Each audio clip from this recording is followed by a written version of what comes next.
कल आपका नोटिस आया था स्टे वैकेंसी राउंड के लिए, जिसमें स्टे वैकेंसी राउंड के कल से आज से आप रजिस्ट्रेशन स्टार्ट हो गए हैं, रजिस्ट्रेशन कर सकते हो।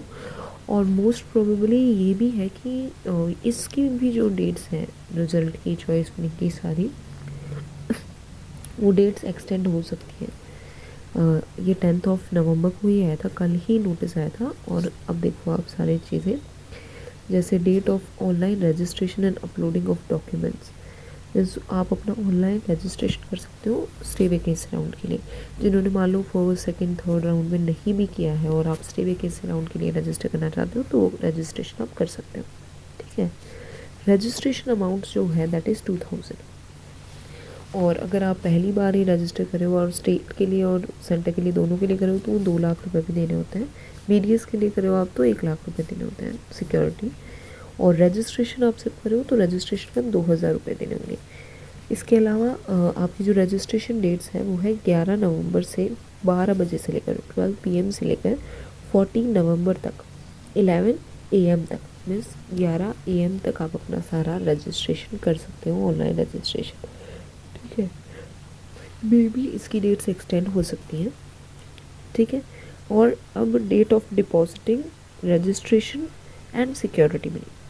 आपने अगर ऑलरेडी सिक्योरिटी मनी डिपॉजिट कर रखा है देन इट्स फाइन, नहीं कर रखा है तो आपको सिक्योरिटी मनी भी देना होता है। और रजिस्ट्रेशन मनी जो होता है दैट इज़ 2000, वो भी आपकी सेम है 11 नवंबर से लेकर 12 PM से लेकर 14 नवंबर 2 PM तक।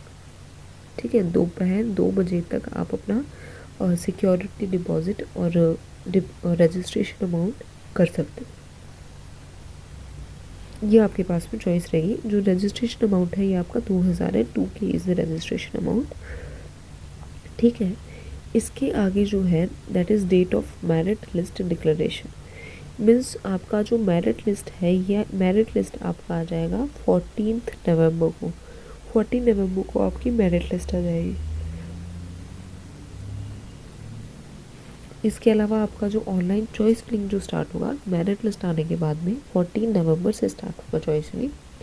14 नवंबर से 5 PM से आप अपना चॉइस फिलिंग स्टार्ट कर सकते हो, स्टार्ट हो जाएगा। और 17 नवंबर तक, 17 तारीख तक 11 AM तक, तो सुबह के 11 बजे तक आपका चॉइस फिलिंग रहेगा।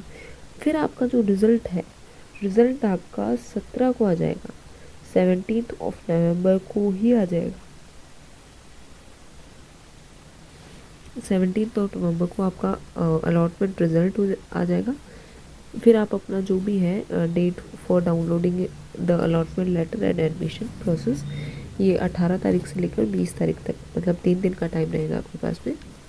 3 दिन तक के टाइम में आप अपना सारा रजिस्ट्रेशन, डॉक्यूमेंटेशन, एडमिशन प्रोसेस, सारा जो भी आपको अलॉट हुई है कॉलेज वो आप करवा सकते हो उसके अंदर जाके। मोस्ट इम्पॉर्टेंट चीज़ यहाँ पे जो स्टे वैकेंसी राउंड है उसमें बहुत सारी इंपॉर्टेंट चीज़ें होती हैं जो स्टूडेंट्स को बिल्कुल भी अवॉइड नहीं करनी चाहिए। जैसे सबसे पहले आप यहाँ पे इंपॉर्टेंट इन्फॉर्मेशन गाइडलाइन देखो, ये कंप्लीट गाइडलाइन है। लगभग 20 रूल्स होंगे इसमें, 2 पेजेस का PDF है। तो सबसे जो इम्पॉर्टेंट जो चीज़ है दैट इज़ कि स्टे वैकेंसी राउंड में अगर आप पार्टिसिपेट कर रहे हो और आपको कोई भी कॉलेज अलॉट हो जाता है, ठीक है, अगर कॉलेज अलॉट हो जाता है तो आपको उसमें एडमिशन लेना होगा, चाहे वो आपको पार्ट 1 में हो चाहे वो आपको पार्ट 2 में हो। ठीक है, इसके अलावा और अगर आप उस कॉलेज को ज्वाइन नहीं करते, आपको स्टे वैकेंसी में कोई कॉलेज ज्वाइन होता है और आप उसे अगर ज्वाइन नहीं करते हो तो क्या होगा, उसका परिणाम क्या होगा कि आपको नेक्स्ट जो काउंसलिंग है, नेक्स्ट ईयर की जो काउंसलिंग है उसमें से हटा दिया जाता है। ठीक है, उसमें से हटा दिया जाएगा, बैन डिबार कर दिया जाएगा। और इसके अलावा आपकी जो सिक्योरिटी अमाउंट है, सिक्योरिटी मनी जो है वो भी जब्त कर ली जाएगी। ये क्लियरली आपको लिखा हुआ मिल जाएगा यहाँ पे। आप देखो 11 नंबर आप पढ़ो, जैसे काउंसलिंग में प्रतिभाग करने, ये तो यहाँ पे सिक्योरिटी डिपॉजिट है कि अगर आप BDS में ले रहे हो तो 1 लाख और MBBS में ले रहे हो तो 2 लाख। यहाँ पे देखो काउंसलिंग में प्रतिभाग करने वाले अभ्यर्थियों को विशेष रूप से सलाह दी जाती है कि धरोहर धनराशि जमा करते समय आप अपने खुद के बैंक अकाउंट का उपयोग करें। समस्त